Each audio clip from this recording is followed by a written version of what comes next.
ஏன் ஒருத்தருக்கு ஜீவன் போகுது? ஏன் ஒருத்தன் கிளம்புறாங்கன்னு நினைக்கிறீங்க? Man doesn't want to live in a broken body.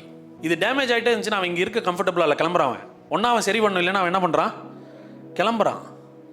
நீங்கள் எவ்வளோ பெரிய ஆள்னா broken ஹவுஸில் நீங்கள் இருக்க மாட்டீங்க. அப்போ நீங்கள் சரி செய்யணுங்கிற, கிளம்பக்கூடாது, சரி செய்யணும். என்னுடைய ஸ்பிரிட் கம்ஃபர்டபுளாக இருக்கணும்னு நினைக்குது. broken பாடியிலையும் சிக் பாடியிலையும் இருக்க மேக்ஸிமம் ட்ரை பண்ணுது. முடியல, நான் ஒத்துழைக்க மாட்டேன்னா தான் கிளம்புது. அப்போ death is nothing but separation. ஆனால் அவன் சாகலை, பாடி விட்டு அவன் போயிருக்கான்.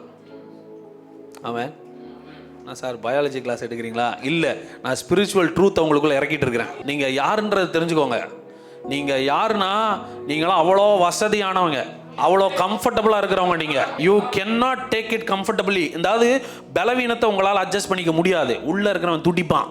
This body is very important to you. ஆனால் இந்த பாடியை விட நீங்கள் பெரிய ஆளுங்கிறேன். நான் இப்போ நான் இந்த பாடியில் இருக்கிறேன், but I am here with the purpose. அடுத்து நான் சொல்கிறேன், உங்களுக்கு மரணம் இல்லை. உங்களுக்கு மரணம் இல்லை. இந்த சத்தியம் புரிஞ்சிச்சுன்னா மரண பயம் அவுட்டு, பிசாஸ் out. You cannot kill my பாடி.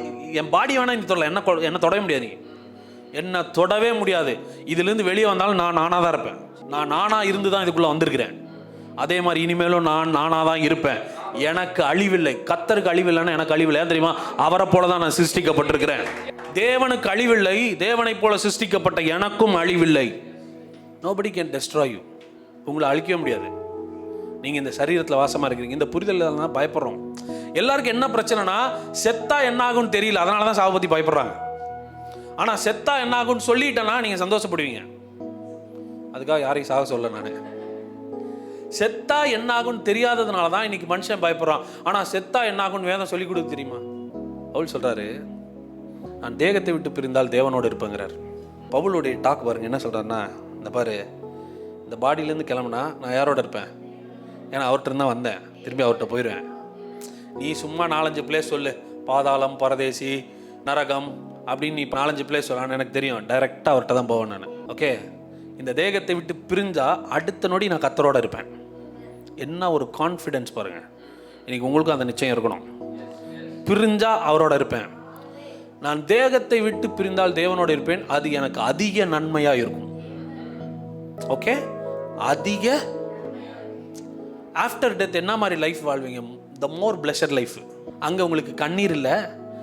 இங்கே இப்போ நம்ம ரெனோவேஷனில் இருக்கிறனால இப்போது ஹைவேஸ் ரோடு போட்டுட்டு இருக்கும்போது அந்த வழியில் போகிற கடுப்பாக இருக்கும் நம்மளுக்கு.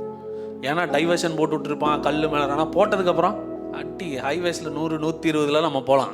இப்போ ஏன் நம்மளுக்கு இங்கே கஷ்டமாக இருக்குது தெரியுமா? பூமி பரலோகமாக மாற்றிட்டு இருக்கோம். அதனால் கொஞ்சம் அங்கங்கே டைவர்ஷன் இருக்குது நம்மளுக்கு. பூமி பொல்லாதவன்ட்ட கிடக்குது, அதை நம்ம என்ன பண்ணிட்டு இருக்கிறோம்? சரி செஞ்சு. ஆனால் தேகத்தை விட்டு போயிட்டீங்கன்னா அந்த ரெல்மில் பிரச்சனையே கிடையாது. காட் ரெல்மில் ஃப்ரீயாக இருப்பீங்க நீங்கள். அங்கே உங்களுக்கு கண்ணீர் இல்லை, கவலை இல்லை, வியாதி இல்லை, வறுமை இல்லை, எதுவுமே கிடையாது. ஓகே, அது எனக்கு எப்படி இருக்குன்றாரு பவுல், அதிக.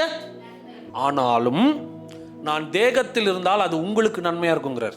தம்பி, என்னை பற்றி நீ கவலைப்படாத, நான் இங்கே இருந்தாலும் நல்லா இருப்பேன் அங்கே. ஆனால் நான் இங்கே இருந்தால் தான் நீ நல்லா இருப்பேங்கிறார். அப்போ I am living for you. உனக்காக நான் சரீரத்தில் இருக்கேன்டா. நான் வந்தால் உனக்கு ஒரு சுகம் கிடைக்கும், நீ தேற்றப்படுவ, உனக்கு 4 வெளிப்பாட்டை கொடுப்பேன், நீ ஆசீர்வதிக்கப்படுவ, உனக்காக நான் வாழ்கிறேன். அப்போ என்ன சொல்கிறாருன்னா, பாடியை தாண்டி தன்னை யோசிக்கிறார் பவுல்.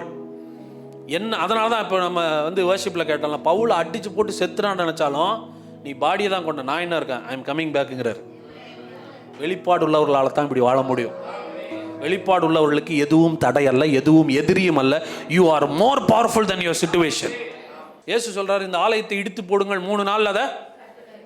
அதே இது என்ன சொல்கிறாங்க, ஒருவனும் என் ஜீவனை எடுக்க முடியாது, ஜீவனை எடுக்கிறதுக்கும் கொடுக்கறதுக்கும் எனக்கு தான் அதிகாரம் இருக்குன்றார். அப்போ இயேசுவை கொல்லல, இயேசு தான் ஜீவனை என்ன பண்ணியிருக்காரு, கொடுத்தார், மறுபடியும் எடுத்துகிட்டு வந்துட்டார். ரைட். அப்போது இன்னைக்கு நீங்கள் உங்களை சாதாரணமாக யோசிக்காதீங்க, இந்த பாடிக்குள்ளேயும் எக்ஸ்பீரியன்ஸ்குள்ளேயும் யோசிக்காதீங்க. நீங்கள் தேவனை போல அசாதாரணமானவர்கள். You are so powerful.